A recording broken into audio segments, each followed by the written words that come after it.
गंगा का पानी पीने योग्य नहीं है। हर की पैड़ी से लिए गए थे सैंपल्स। प्रदूषण नियंत्रण बोर्ड की रिपोर्ट में यह बड़ा खुलासा सामने आया। करोड़ों खर्च कर देने के बाद भी गंगा का पानी साफ नहीं हुआ है।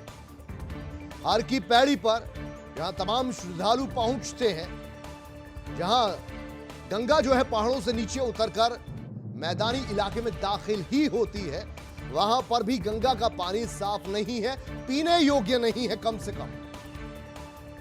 क्योंकि प्रदूषण नियंत्रण बोर्ड ने सैंपल्स लिए थे हर की पैड़ी की तरफ से, और वहां जो पानी के सैंपल्स लिए गए उसका नतीजा ये आया है कि पीने के लायक नहीं है हर की पैड़ी के पास पानी।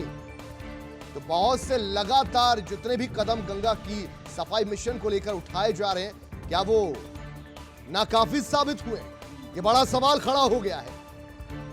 प्रदूषण नियंत्रण बोर्ड की इस रिपोर्ट में आने के बाद से कि जहां पहाड़ों से ठीक मैदान में उतरती ही है गंगा, वहां पर भी अगर पानी पीने लायक नहीं है तो फिर आगे आगे क्या कुछ होगा, यह भी एक बड़ा सवाल। करोड़ों खर्च करने के बाद गंगा का पानी पीने योग्य नहीं, यह रिपोर्ट खुलासा कर रही है। आशीष मिश्रा हमारे साथ, हमारे संवाददाता, और ज्यादा जानकारी इनसे लेंगे। आशीष, आपसे जानना चाहेंगे ये सैंपल्स कब लिए गए थे, कब इसकी रिपोर्ट आई है, और रिपोर्ट में क्या कुछ तथ्यों का खुलासा हुआ है? जी देखिए, बिल्कुल करीब हफ्ते भर पूर्व हरिद्वार जिले में 4 जगह से ये सैंपल लिए गए थे। लेकिन सबसे बड़ी बात ये कि हर की पौड़ी जो कि विश्व प्रसिद्ध धार्मिक स्थल है और हर साल यहाँ पर लाखों करोड़ों की संख्या में जो है श्रद्धालु है वो आते हैं यहाँ पर। और जो यहाँ पर जो नमूने लिए गए थे उसमें ये साफ आया है, ये नमूने किसी प्राइवेट संस्था ने नहीं बल्कि खुद प्रदूषण नियंत्रण बोर्ड जैसी संस्था ने लिए थे और इसे बकायदा दिल्ली में लैब में जांच के लिए भेजा था। उसमें जो खुलासा हुआ उसके हिसाब से हर की पैड़ी पर जो गंगा बह रही है वो पीने योग्य नहीं है, बल्कि केवल उसमें आप नहा ही सकते हैं, आचमन ही कर सकते हैं। और ऐसा तब है जब यहाँ पर कुंभ बिल्कुल आने वाला है और नमामि गंगे के तहत अभी कुछ ही दिन पहले हरिद्वार में कई कार्य हुए हैं, चाहे वो कई सारी एसटीपी बनी हो या इसके अलावा कई सारे नाले टाइप किए गए हों, लेकिन बावजूद इसके हर की पैड़ी पर जो गंगा जल है वो पीने लायक नहीं है। तो कहीं ना कहीं सरकार के लिए और शासन के लिए और जिला प्रशासन के लिए भी एक बड़ी चुनौती जो है। अच्छा आशीष, आपसे ये भी समझना चाहेंगे, तमाम पैसा खर्च किया जा रहा है, करोड़ों की लागत लगाई जा रही है, एसटीपी प्लांट्स भी बनकर तैयार हैं। ऋषिकेश में भी एसटीपी प्लांट बनकर तैयार हुआ और उसी के बाद वहां से बहती हुई गंगा जो है हरिद्वार पहुंचती है, यहां गंगा का आगमन होता है। क्या पहले के मुकाबले क्वालिटी बेटर हुई है, भले ही वो पीने लायक ना हो, या वाकई पहले से ज्यादा क्वालिटी जो है वो गिरी है? नहीं देखिए, बिल्कुल अगर पहले की अपेक्षा बात करें तो क्वालिटी कहीं ना कहीं बेटर हुई है, लेकिन ऐसी क्वालिटी बेटर होने का क्या फायदा जब वो पीने योग्य ही ना हो, क्योंकि ना तो पीने योग्य पहले था ना तो पीने योग्य अभी है।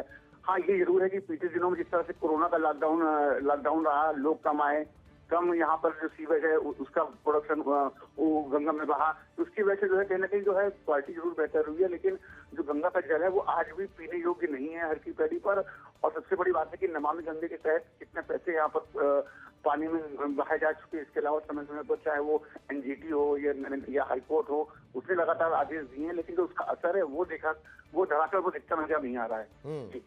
अच्छा, ये भी आशीष समझाइए हमें कि यहाँ पर हजारों लाखों या फिर यूं कहें कि बड़ा कोई आयोजन होता है, जैसे कुंभ होने वाला है, करोड़ों की तादाद में लोग पहुंचते हैं, पहुंचेंगे भी, गंगा जल साथ में ले जाया जाता है।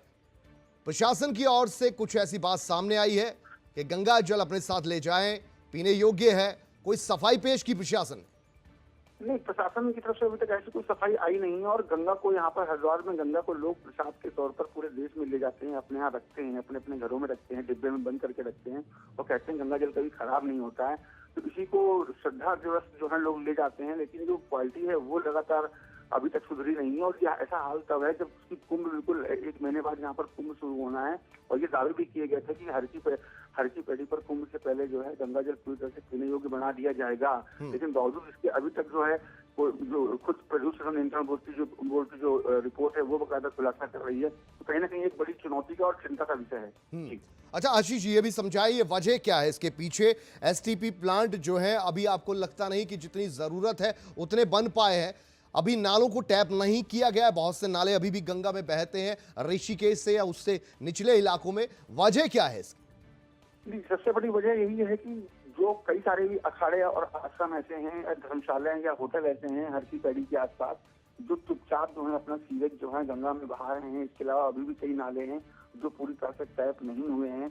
इसके अलावा तमाम जो फैक्ट्रियां हैं उनका भी चोरी छिपे जो जल है गंगा में जा रहा है।